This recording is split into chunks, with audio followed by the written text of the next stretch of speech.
Something that the augmented or virtual reality would lend itself for people to experience it individually as opposed to, in a group. Actually, according to the EEG headset that you're wearing, this will react with the visions that you see through the augmented reality. So if you're like really annoyed, then you're going to get some really annoying visuals coming in your reality. Okay. If you're all like peaceful, very relaxed and this, you're going to get a different vision around you. We're going to program that. I say we, I don't even know who we are. Right. You know what I mean? The people who will program the EEG set will work with the... Right, because my business is the people going through it would be going through it like maybe either individually or as a family. When you get back to the Bardo of Life in that big park I showed you, right, you're all changed. You've died, you've been to your essence, you've been born again, and as you're being born again, as you're going through the Bardo of becoming, you're actually creating your mental state. So that what you see in the park is going to be changed. It's going to be different to the park that you saw when you went in. But that, you see, we can orchestrate through augmented and virtual reality. So there's a whole path here. First, I don't know whether the technology is there because it is very scary to me. You're not changing your frequency. You're just doing what you're doing now. Those feedback. I guess. So we're not changing your frequency. Be a very interesting experiment.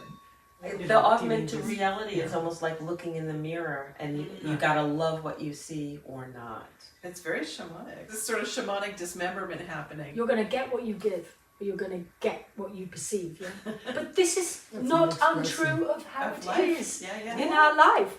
But it's just kind of highlighting that and putting it on the table and saying, this is why shit happens. Mm-hmm. Right, but it's like viewer advisory. Parental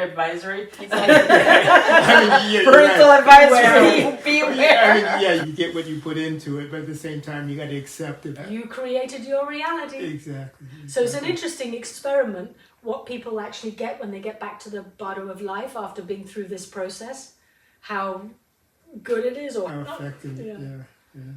But on the same token, it's still raising your vibration. Because it is actually a device. Once you've been through this, it is actually working on you. It's not really working on you in that sense. It's just putting you in a balanced space and allowing that balanced space to balance you. Yeah? But kind of working on your spiritual and mental bodies all at the same time. Mm-hmm. Of course, there's going to be a whole PR department as well that will market this in a way that's acceptable to people's understanding of what it is. Yeah? I mean, there's the question of the materials. What is this structure made of? How does the metal react to the crystal, react to the wood, react to the mirror, react to the movement, react to the sound, react to the consciousness? I was thinking too, because you've got a lot of electricity running through this thing with the moving walkways and the elevators. And do the electrical fields interact with the other fields? And if we're using magnets, how do the magnets affect the electrical fields, affect people go in if they have a crystal? Well, that's what I was thinking in terms of sponsors. I mean, as I look at the top of the height of it, the clearance it would give to phone carriers or a city that wants, like, San Francisco a long time ago, the Trans-America Tower was like the key thing in their sight line and brought a lot of people. So that attraction alone has some cachet. Or would have cachet to people that need that visibility or need that height or need that outline. We'll have it hidden inside a geodesic in Arkansas. It was interesting because I was told that Hot Springs, Arkansas sits on the largest crystal deposit in the United States. They say about North Carolina. Yeah, so there are, these crystal deposits. It might be interesting. You go to the heartbeat of Mother Earth, and those crystals amplify everything. I was thinking Utah also, like dig out your own crystals in certain places. It's cool. So there are a lot of questions. Yeah, I think a lot of technical issues and questions. Like what you just listed, what kind of crystal, how to put the crystal in there, what kind of metal should be used, how does it enhance the energy in the right frequency. We need a polymath. And should the crystals rotate? Should they be still? Should the core rotate completely from top to bottom. Should only certain crystals rotate? You know. Crystals line in a certain way, and therefore their spins are a certain way. And can you have an artificial way to do that, to generate those crystals? A lot of the work, I think, is going to be figuring out how are you going to optimize energies. And therefore, a lot of prototyping will have to be done with regard to those energies. So whether it be crystals or vortexes or frequencies, whatever it is that is spinning, you'd have to figure out what it is and where you get the most energy from, or the energies that are most applicable. And so I think there's almost a little bit of research that has to get into understanding that, because the whole basis of it is really how do you get the energy so that people can experience those energies, so that if you have a 90-foot structure, how do you get that energy spread out, but then how much is it? You have to have small models to test every aspect of it along the way. And small models test all the materials that you're going to put into it, from the structural to the non-structural things. So I think there's going to be a whole bunch of prototyping that will occur to figure out all the various steps that are there. I mean, we're here today at the pre-stage of prototype. Yeah. This is where we are heading towards prototypes. Maybe even small parts and small sections of it will be broken down into different prototypes. But it's trying to find the way to move on from here. Where do we go from here, I think, is the pertinent question. Well, you can use small things. You could even use drawings, because you can take a drawing, and the drawing sort of represents the physical aspect of it, and then you can put a crystal into that, or you put a vortex into that, and what effect does that have? Just thoughts. I don't know if any of that will really work or not. Can you 3D print this? Either that or computer image of it, because as you were talking about energies, I was thinking about alignments, like solar alignments and stuff, and the positioning of it, and whether or not that affects energy, or whether or not that would make one positioning more prime than the other. But like some 3D architect type of imaging in a computer, or even physically, would, relative scale. I'm not sure that has to be this big, but that would help a lot. And each step you need to test it. Each time when you make a model, maybe changing the material or changing the crystal and all that in a small model, and then people need to test it. True, but I'm thinking that going back to the VR, the 3D imaging thing, because you can place that in different scenarios and do some, tinkering on computer. On a computer. Right. Who can do this kind of stuff? What's the name of the Software.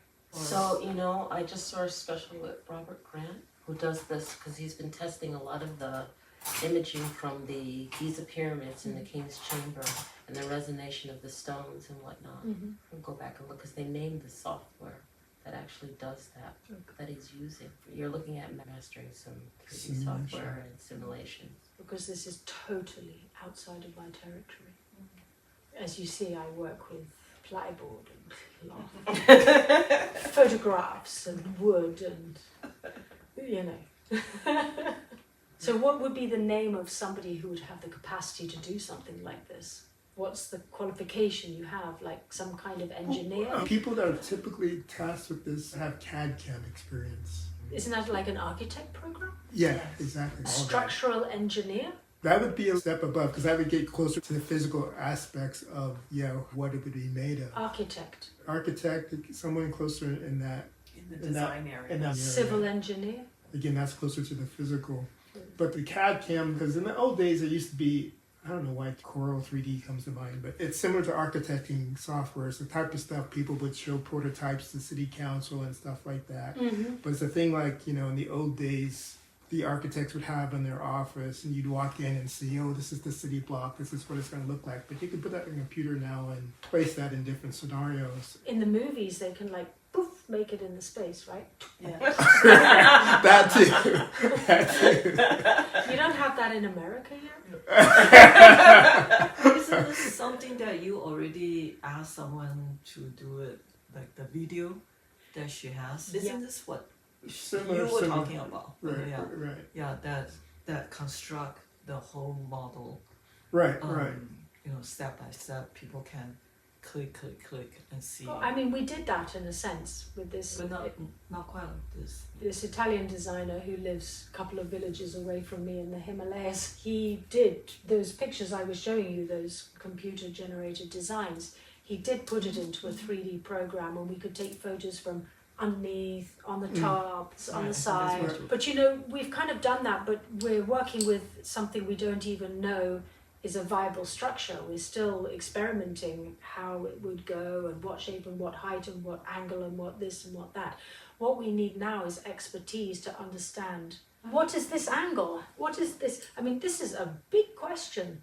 What is the angle of this pyramid? Each kind of pyramid, whether it's a squat one like this or a steeper one like this, has a different meaning altogether. Jerry, what do you say on that? Yeah, I think there's the prototyping of the various structures. There are people who are involved in design work, whether it be architectural design or mechanical structural designs of various types. When we used to have to build an instrument or whatever, you go to a firm that has people with different expertise, and they would put together whatever the prototype is. But you're a step before that almost. We have to give them the information. You have to give them the information. That's, So you that's have- the thing. We need the information. You need to do the experiments and test out if this structure is there, what's the energies associated with that structure. And that you can do just by drawing the structures and testing the energies of the drawings. So you do a whole series of different drawings, and at least you look at that type of energy. The energies of the core and the vortexes is another type of energy that is there, and that may be even more important because there's structural things and there's things that contribute to the energy. Is there a difference between that and then start understanding the pyramid structure alone and start understanding without the pyramid what are the energies involved with regard to that. Pyramid structure is fairly plain old energies, subtle energies. You could map that out fairly quickly using your neutral pendulum, and you'll map it out and you'll see what they are, and you'll see where different parts of the energies are, and you'll have at least that understanding of it, at least during this current phase of the shift. You'll get a set of information, and you take away all that structure and what are the energies associated with that alone, and you can almost model that too, because models will in fact work because they represent the physical reality. Or they're just a smaller version of the greater. Exactly. So you'll get an idea of what it all is, and you'll also get an idea if you're using crystals, and you have small crystals and shapes of crystals, and there's various folks that will cut crystals any which way you want. And the reality is that, okay, these are fairly small, they're even large for crystals, right? If we're having a X number of foot structure, I mean, it's unrealistic to think that crystals are going to be that big. that big. As big as this room. Yeah. And therefore you may not want, you may think it's crystals right now, you may want to think about it in a different way. It could be a vortex, could be frequencies, could be anything. You're trying to simulate something that will give you an overall effect.